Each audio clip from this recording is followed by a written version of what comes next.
भाइयों बहनों, इससे पहले के चुनाव जब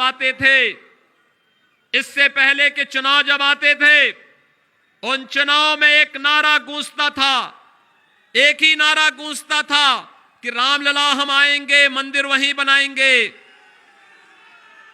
लेकिन मीडिया के लोग हम लोगों के चिढ़ाते हुए कहते थे कि आप ये तो बोलते हैं लेकिन तिथि नहीं बताएंगे। लेकिन भाइयों बहनों, हमने तिथि बताई नहीं। प्रधानमंत्री मोदी जी ने अयोध्या में भगवान राम के भव्य मंदिर निर्माण का शिलान्यास करके कार्य भी प्रारंभ कर दिया है। अयोध्या में राम मंदिर का निर्माण होने से कितने लोग खुश हैं? कितने लोगों में खुशी है जो भगवान राम के भव्य मंदिर निर्माण से खुश हैं? आप लोग मानते हैं ये कार्य अच्छा हुआ है? आप लोग मानते हैं? दोनों हाथ ला करके बोलेंगे जय श्री राम, जय श्री राम। क्या ये काम कांग्रेस करती? क्या ये काम समाजवादी पार्टी करती? क्या ये काम बहन जी करती?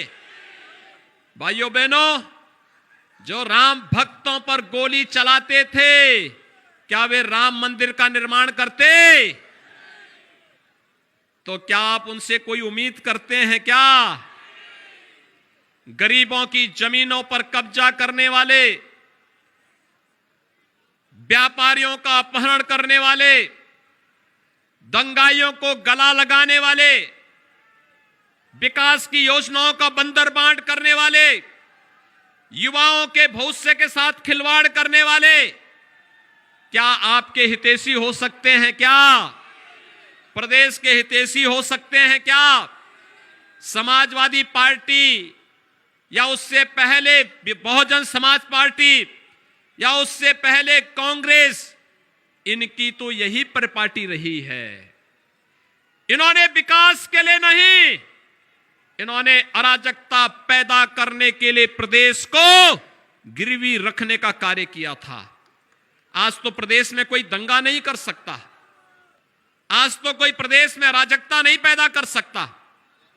आज सभी दंगाइयों को मालूम है, अगर दंगा करेंगे तो 7 पीढ़ियां भरपाई करते करते थक जाएंगी, नहीं फिर। और इसलिए दंगा नहीं होता है। पिछली सरकारों ने आस्था के साथ कितना खिलवाड़ किया था। पर्व और त्योहार आते थे, दंगा शुरू हो जाता था। पिछली सरकारों के समय में जन्माष्टमी हो, रामनवमी हो, दीपावली हो, विजयादशमी हो, कोई पर्व और त्योहार आता था, दंगे शुरू हो जाते थे। लेकिन आज तो दंगे नहीं हो रहे हैं, आज तो खुशहाली है, शांति और सौहार्दपूर्ण माहौल में पर्व और त्योहार मनाए जा रहे हैं। हर व्यक्ति सुरक्षित है, हर बहन और बेटी भी अपने आप को सुरक्षित महसूस कर रही है।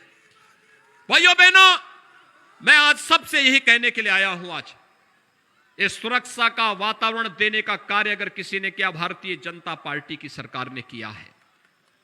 भाइयों बहनों, इससे पहले युवाओं के साथ क्या होता था? कोई युवा, कोई नौकरी का विज्ञापन निकलता था तो चाचा भी और भतीजा भी झोला लेकर के निकल पड़ते थे। महाभारत के सभी रास्ते झोला निकालकर निकलते थे, वसूली करने के लिए निकल पड़ते थे। इतना विवादित हो जाता था, किसी नौजवान को नौकरी नहीं मिल पाती थी। आज तो ऐसा नहीं है ना। आज तो नौकरी निकलती है। 4.5 लाख नौजवानों को हमने प्रदेश में सरकारी नौकरी दी। कानून व्यवस्था की स्थिति इतनी बेहतर बनाई, इतनी बेहतर बनाई कि जितने माफिया थे, इन माफियाओं से पहले दिन ही हमने कह दिया था कि प्रदेश की शांति और सौहार्द को बिगाड़ोगे, प्रदेश के गरीबों को, प्रदेश के व्यापारियों को लूटोगे तो तय कर लेना फिर तुम्हारे लिए कहां जगह होगी। और भाइयों बहनों, आज आप देखते होंगे अवैध कमाई से जिन्होंने संपत्ति अर्जित की है, या तो संपत्ति सरकार जब्त कर रही है या उस पर सरकार का बुलडोजर चल रहा है। प्रदेश सरकार के बुलडोजर को देखा है ना। और प्रदेश सरकार को बुलडोजर चलने से पीड़ा किसको होती है? समाजवादी पार्टी को, कांग्रेस को, बहुजन समाजवादी पार्टी को। क्योंकि यही तो इन माफिया और अपराधियों के सबसे बड़े सरपरस्त थे। चुनाव आ रहे हैं, सभी माफिया एक बार अपना ठोर ठिकाना इन पार्टियों में ढूंढते हुए दिखाई दे रहे हैं। आपको तय करना है, इन माफियाओं को भारतीय जनता पार्टी ही सही ढंग का रास्ता दिखा सकती है।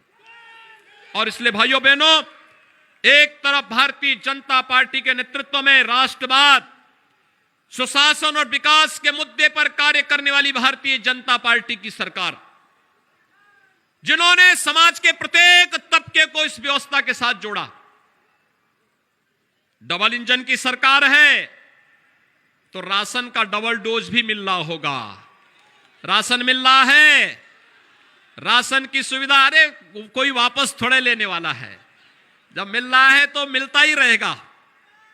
राशन सभी को मिल रहा है ना, राशन की सुविधा, और राशन के साथ तो ये भी व्यवस्था कर दी गई, नया वेरिएंट जब कोरोना का आया है तो तय कर दिया गया कि हर महीने एक बार 1 किलो दाल और 1 किलो खाद्य तेल भी हम उपलब्ध करवाएंगे हर गरीब को। अंत्योदय कार्ड धारक को 1 किलो चीनी भी देंगे, 1 किलो नमक भी देंगे। भाइयों बहनों, सरकार इसलिए कर रही है क्योंकि पहले की सरकारें लूटती थी, पैसा भर भर कर अपने घरों में भरती थी। अब सरकार उसी पैसे का उपयोग करके विकास के कार्यों के लिए भी कर रही है, गरीब के मकान के लिए भी कर रही है, गरीब के शौचालय के लिए भी कर रही है, गरीब को मिलने वाली सुविधा के लिए भी कर रही है, गरीब के फ्री उपचार के लिए भी कर रही है, और हर जनपद में सुविधा प्रदान करने के लिए भी कर रही है। और मुझे आज आप सबको एक खुशखबरी और देनी है।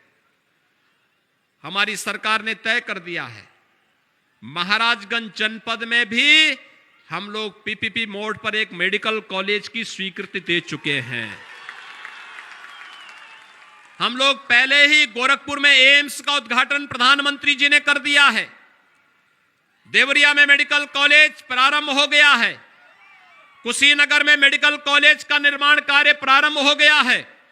सिद्धार्थनगर में मेडिकल कॉलेज बन गया है। और अब महाराजगंज में भी मेडिकल कॉलेज के निर्माण के कार्य को सरकार ने अपनी स्वीकृति दे दी है। और उसके लिए यह कार्य अब तेजी के साथ आगे बढ़ेगा। आप सबको मैं इसके लिए बधाई देता हूं। आज 436 करोड़ रुपए, 437 करोड़ रुपए की इन परियोजनाओं का जो लोकार्पण और शिलान्यास हो रहा है, इसमें हॉस्पिटल के भी हैं, ऑक्सीजन प्लांट भी हैं, हाईवे भी हैं, सड़क भी हैं, विद्यालयों के निर्माण के भी हैं, जनप्रतिनिधियों के विकास से जुड़ी हुई तमाम योजनाएं हैं, जिन योजनाओं का लाभ हर एक गांव को, हर एक गरीब को, हर एक किसान को, हर एक नौजवान को बिना भेदभाव के प्राप्त होने वाले हैं। और इन योजनाओं का लाभ निरंतर मिलता रहे, इस दृष्टि से आज जनविश्वास यात्रा आपका आशीर्वाद प्राप्त करने के लिए यहां पर आई है। मुझे भाइयों बहनों, आप सब ने जो उत्साह दिखाया है, आप सबसे मैं अपील करूंगा। आपने देखा होगा हम लोग 5 वर्ष तक, मुझे लगता है कि महाराजगंज जनपद में मैं कई बार आया हूं। आज जिन योजनाओं का लोकार्पण हो रहा है, यहां पर हम लोगों ने यहां के देवी के स्थानों के भी कार्यों को उसमें लोकार्पण और शिलान्यास के साथ जोड़ा है, धार्मिक स्थलों को भी जोड़ा है, आस्था का सम्मान भी किया है। यह पैसा पहले कहां चला जाता था? कब्रिस्तान की बाउंड्री में। आज कब्रिस्तान की बाउंड्री में नहीं जा रहा है। आज यहां पर देवी के स्थानों का, धार्मिक स्थानों का पुनरुद्धार करने, जीर्णोद्धार करने, सुंदरीकरण में पैसा खर्च हो रहा है, आस्था को सम्मान देने का कार्य हो रहा है।